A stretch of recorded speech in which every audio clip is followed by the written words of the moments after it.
कर्म बड़ा या भगवान। एक गांव में दो पड़ोसी थे जो बचपन के अच्छे मित्र भी थे, जिनका नाम रमन और हरिलाल था। दोनों स्वभाव से काफी भिन्न थे।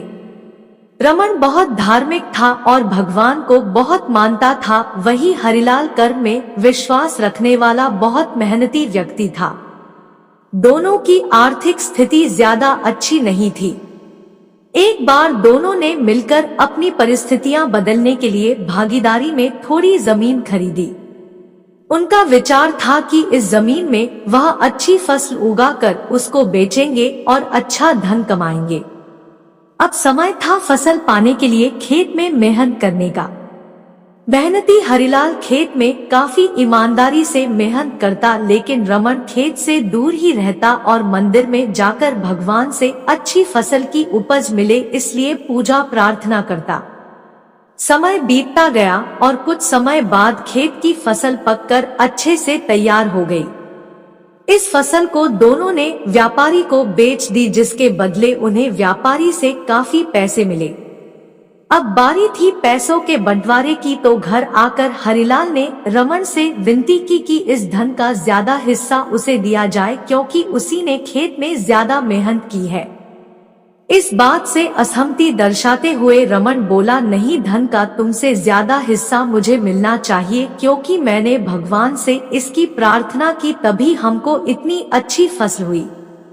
मेरी भक्ति और भगवान के बिना ये संभव नहीं होता। दोनों ही अपनी अपनी बात पर अड़े हुए थे। वह दोनों इस बात को आपस में नहीं सुलझा सके। धन के बंटवारे के लिए दोनों गांव के सरपंच के पास पहुंचे। सरपंच ने दोनों की सारी बात सुनी और उन्हें पता चला कि असली हकदार हरिलाल है। फिर भी रमन की गलतफहमी दूर करने के लिए सरपंच ने दोनों को ही एक एक बोरा चावल का दिया, जिसमें काफी ज्यादा कंकड़ मिले हुए थे। सरपंच ने दोनों से कहा कि कल सवेरे 7 बजे तक तुम दोनों को इसमें से चावल और कंकड़ अलग करके लाने हैं। कल तुम दोनों के चावल देखकर ही मैं फैसला करूंगा कि इस धन का बड़ा हिस्सा किसको मिलना चाहिए। रमन और हरिलाल चावल की बोरी लेकर अपने घर चले गए। मेहनती हरिलाल ने रात भर बिना सोए चावल और कंकड़ को अलग किया, लेकिन रमन चावल की बोरी को लेकर मंदिर में गया और भगवान से चावल में से कंकड़ अलग करने की प्रार्थना करके सो गया। अगले दिन सुबह हरिलाल जितने चावल और कंकड़ अलग कर सका उसको ले जाकर सरपंच के पास गया, जिसे देखकर सरपंच खुश हुआ। रमन वैसी की वैसी बोरी को ले जाकर सरपंच के पास पहुंच गया।